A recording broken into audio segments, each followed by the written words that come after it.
PST मनोरंजन films, विधान बाजार समस्तीपुर। म्यूजिक बाय प्यारे अर्जुन। अरे चढ़ा है सावन सुनो रे भोला के भांग चढ़ाएगा। अरे चढ़ा है सावन सुनो रे भोला के भांग चढ़ाएगा। भोले बाबा के भोले बाबा को आज ललटना छौरा जल चढ़ाएगा।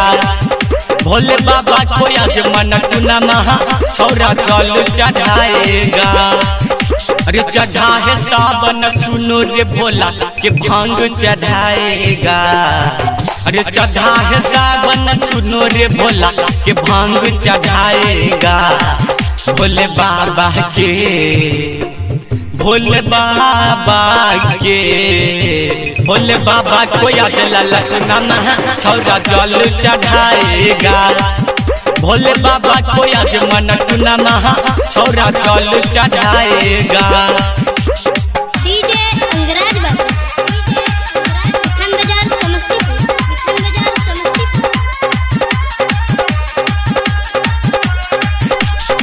अब आइए भाई बन के नशा चढ़ाई होली देवघर के किले रे, होली देवघर के किले रे।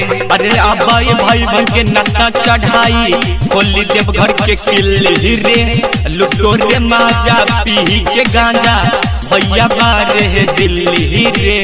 डीजे पे गाना बोलबम काया जी कौन बजाएगा।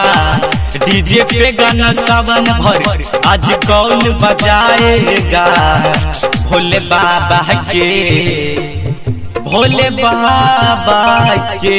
बाबा को आज ललटना छौरा जल चढ़ाएगा।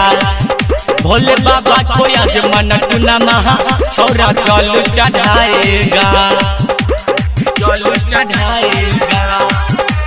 पीएसटी मनोरंजन फिल्म्स, विधान बाजार समस्तीपुर। म्यूजिक बाय प्यारे अर्जुन। अरे आगा से हटो कमर में न सटो गिर जाएगा जल हमारी रे, गिर जाएगा जल हमारी रे। अरे आगा से हटो कमर में न सटो गिर जाएगा जल हमारी रे। जल के पकड़ो देखा न सगरो आ गया बारी तुम्हारी रे। नीति सनी रहमलिया आज कमर उठाएगा। रामदास भोला मोनिक आज कमर उठाएगा। भोले बाबा के भोले बाबा को आज ललटना छौरा जल चढ़ाएगा। भोले बाबा को आज मनटुना महा छौरा जल चढ़ाएगा, जल चढ़ाएगा। पीएसटी मनोरंजन फिल्म्स, विधान बाजार समस्तीपुर।